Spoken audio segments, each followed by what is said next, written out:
गढ़ में गढ़ चित्तौड़गढ़, बाकी सब गढ़ैया की कहानी से मशहूर किले को देखने के लिए हम पहुँचे फतह प्रकाश महल में। आज भी यहाँ पर उनकी तलवार और ये जो उनके संग्रहालय के रूप में कुछ उनसे जुड़ी जो चीज़ें हैं, तलवार, भाले और ये सब रखे हुए हैं अंदर। तो इसका टिकट लगता है 20 रुपये, तो इंडियन एडल्ट के लिए। तो आप देख करके अंदर देख सकते हैं कि अंदर क्या क्या चीज़ रखी गई है, क्योंकि माना जाता है कि यहाँ से बहुत सारी चीज़ें उदयपुर शिफ्ट कर दी गई है, तो यहाँ थोड़ी कम ही चीज़ें देखने के लिए, लेकिन फिर भी आप अगर चाहें तो देख सकते हैं। पिछले भाग में कुंभा महल देखने के बाद में हम पहुँचे फतह प्रकाश पैलेस में, जिसका एंट्री टिकट मात्र 20 रुपये था।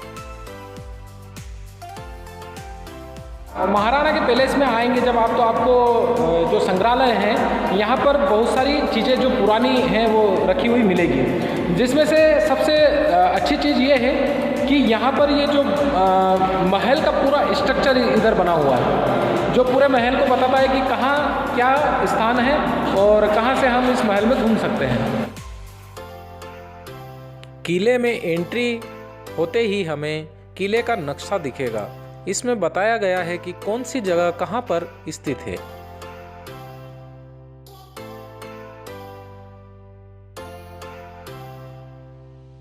सामने ही जैसे आप देख पाएंगे तो महाराणा कुंभा और महाराणा सांगा की यहाँ पर जो मूर्तियाँ बनी हुई है, साथ में हमारे गणेश जी भी बैठे हुए हैं। उसके बाद में राणा उदय सिंह जी और राणा भूपाल सिंह की भी यहाँ पर जो पुरानी ही चित्रकारी बनी हुई है। उसके बाद में हम अंदर चलते हैं। फतह प्रकाश महल का एक स्टेचू संग्रहालय में भी रखा गया है, जो कि बहुत ही सुंदर है। अंदर जो ये महल बना है बहुत ही शानदार बना हुआ है। आप देख सकते हैं इसको कि किस तरह जो पुराने समय में इसका जो स्ट्रक्चर बनाया हुआ था। बीच में एक बावड़ी भी है जहाँ पर ये पानी वानी भरा हुआ है और बहुत अच्छा बना हुआ है। इधर आ सकते हैं और बहुत ही सुंदर लगेगा आप जब इधर आएंगे तो। फतेहगढ़ पैलेस में और भी कई महारानियों और कई वीर योद्धाओं के स्टेचू बने हुए हैं। चित्तौड़गढ़ संग्रहालय की स्थापना राजस्थान सरकार के पुरातत्व विभाग द्वारा सन 1968 में चित्तौड़गढ़ दुर्ग में स्थित फतह प्रकाश महल में की गई। इस भवन का निर्माण महाराणा फतेह सिंह ने सन 1884 से 1930 में दुर्ग के मध्य भाग में करवाया था। ये जो आप पीछे देख रहे हैं ये है महाराणा की ड्रेस। जब सैनिक युद्ध में जाते थे उस समय यही ड्रेस पहन करके युद्ध में जाते थे, जो ड्रेस आपको दिख ही रही होगी। भाले, कुल्हाड़ी और भी कई अलग अलग चीज़ें जो युद्ध करने में काम आती थी वो इस म्यूजियम में रखी गई है।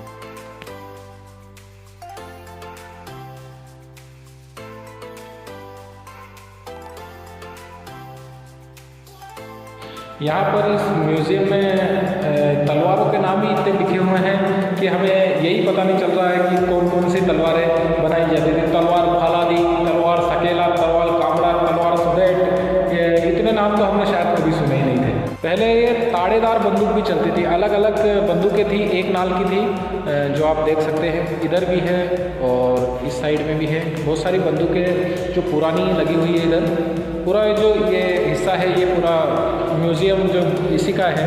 उसके सामने ही इधर लगी हुई है महाराणा प्रताप की मूर्ति है, दिख ही रही होगी आपको। ये है महाराणा प्रताप की मूर्ति।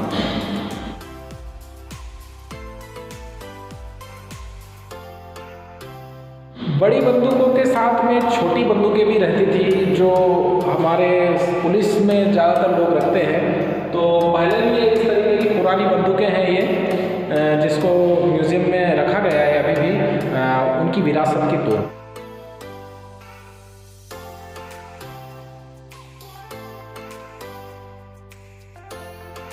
पहले बंदूकों को चलाने के लिए कुछ बारूद जो है एक्स्ट्रा रखना पड़ता था, जिस प्रकार हम अभी गोलियां रखते हैं। तो ये जो आप देख रहे हैं ये बारूद भरने कर एक्स्ट्रा बारूद जो भरकर रखी जाते थे, जिससे कि एक बार फायर होने के बाद दूसरी बार भी बारूद भर के बंदूक को फिर से फायर किया जा सके। म्यूजियम में खंजर, कुल्हाड़ी, अलग अलग प्रकार की और सैनिकों के कवच भी रखे हुए हैं। साथ ही राजपूती परंपरा में पहने जाने वाले कपड़े की, राजाओं की प्रतिमा और सैनिकों के ड्रेस जो युद्ध में पहनी जाती थी, मुकुट के साथ में रखी गई है।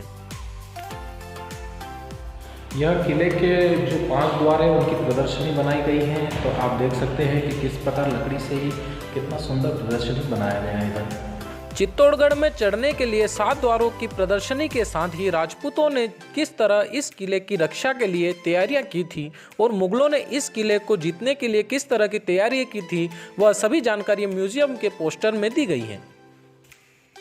ये यहाँ पर जो बताया गया है इसमें प्रदर्शनी में कि किस तरह इस किले को जीतने के लिए राजपूतों ने तैयारियां की थी और किस तरह मुगलों ने इस किले पर हमला किया था इसको जीतने के लिए। तो इस किले की रक्षा के लिए राजपूतों ने किस प्रकार तैयारियां की थी और किस तरह इस किले पर हमला किया था मुगल ने, उसके बारे में बहुत सारे पॉइंट लिखे हुए हैं कि क्या क्या रक्षा की थी। उसी इस साइड में बना हुआ है कि किस तरह राजपूतों ने रणनीतियाँ बनाई थी किले की रक्षा करने के लिए। तो दोनों साइड में यहाँ पर लिखा हुआ है। तो ये जो है प्रदर्शनी 20 रुपये इसका टिकट लगता है, लेकिन बहुत शानदार है। आपको इस किले की लगभग पूरी जानकारियाँ यहाँ पर मिल जाएगी।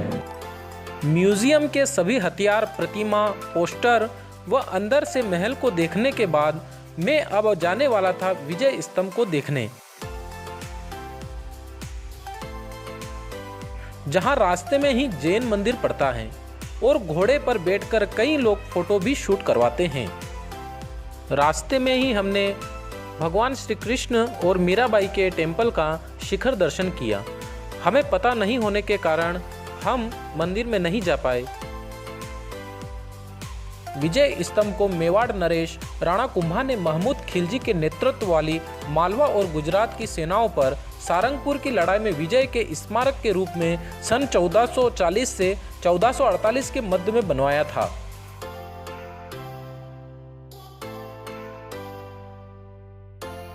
आप जो मेरे पीछे देख रहे हैं वो है विजय स्तंभ, जो कि आप देख रहे हैं ये। इस पर पहले तो मैं आया था तो ऊपर तक चढ़ा था, लेकिन अब जो है ऊपर चढ़ना बंद कर दिया है। और ये सामने जो बना है यही विजय स्तंभ है। विजय स्तंभ के पास वाले गार्डन में ही जौहर स्थल, प्राचीन शिव मंदिर और गोमुख कुंड भी बना हुआ है। ये जो आप सामने देख रहे हैं वह है गोमुख कुंड। गोमुख कुंड जहां पर गौ माता के मुंह से शिवलिंग पर आज भी पानी गिरता है। ज्यादातर चित्तौड़ के किले को जब दिखाया जाता है तो फिल्मों और नाटकों में यही गोमुख कुंड दिखाया जाता है, जो कि बहुत ही सुंदर बना हुआ है। यहाँ से चित्तौड़गढ़ सिटी का व्यू भी एकदम शानदार दिखाई देता है।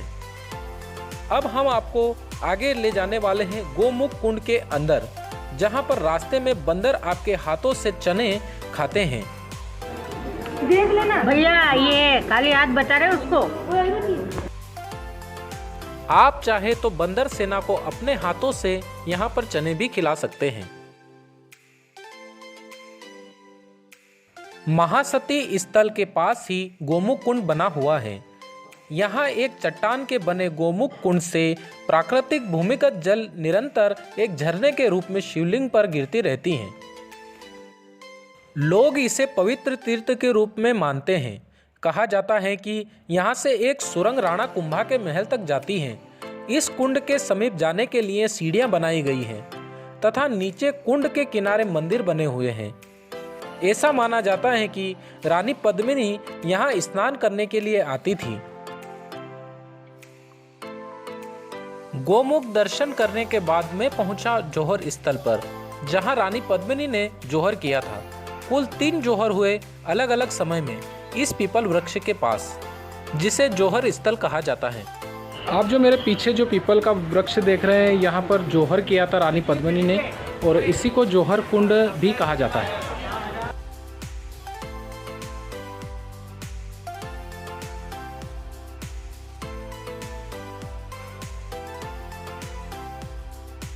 उसके बाद मैं गया कालका माता मंदिर, जहां रास्ते में मुझे एक बहुत बड़ा तालाब और महल भी दिखाई दिए, जो कि बहुत ही सुंदर दिखाई दे रहे थे। और साथ ही देखी हमने बंदरों की मस्ती।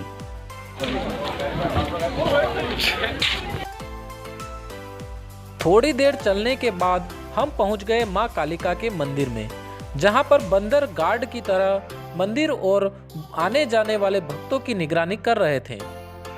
चित्तौड़ के किले के ऊपर ही बना है मां कालिका का मंदिर, जिसके हम आपको अब दर्शन करवाने वाले हैं। और पास में ही बहुत सारे बंदर हैं। जो लोग किले पर चलते चलते थक जाते हैं वो इस तरह से नीचे लेटे रहते हैं। इनकी हालत बिल्कुल ख़राब हो गई है।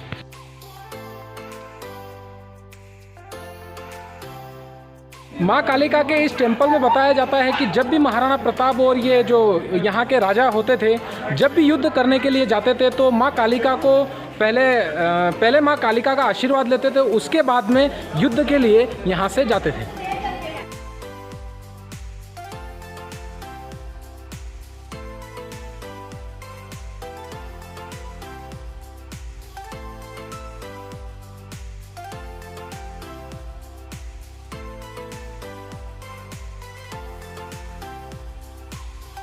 माँ कालिका मंदिर से आप नीचे के नज़ारे देखेंगे तो आपका दिल खुश हो जाएगा।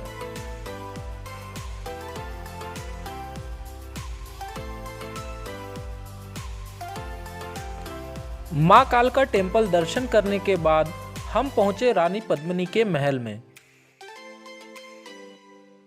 बताया जाता है कि रानी पद्मिनी 8 महीने राणा कुंभा महल में रहती थी और गर्मी के 4 महीने इस महल में निकालती थी, क्योंकि यहाँ पर तालाब होने के कारण यह बहुत ही ठंडा रहता था। यह महल बहुत ही सुंदर बना हुआ था क्योंकि इसकी बनावट बहुत ही शानदार बनी हुई थी। इसमें छोटी व बड़ी छतरियां व गार्डन बने हुए थे।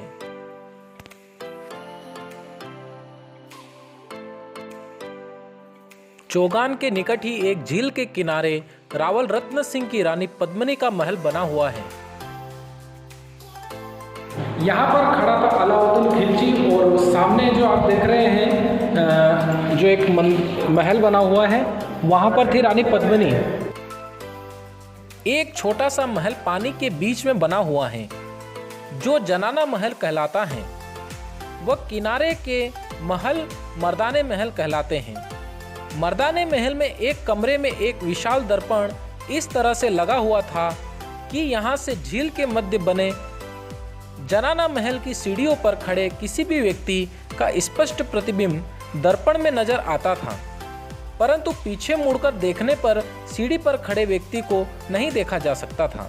इतिहासकार बताते हैं कि अलाउद्दीन खिलजी ने रानी पद्मिनी का मुंह इसी दर्पण में देखा था।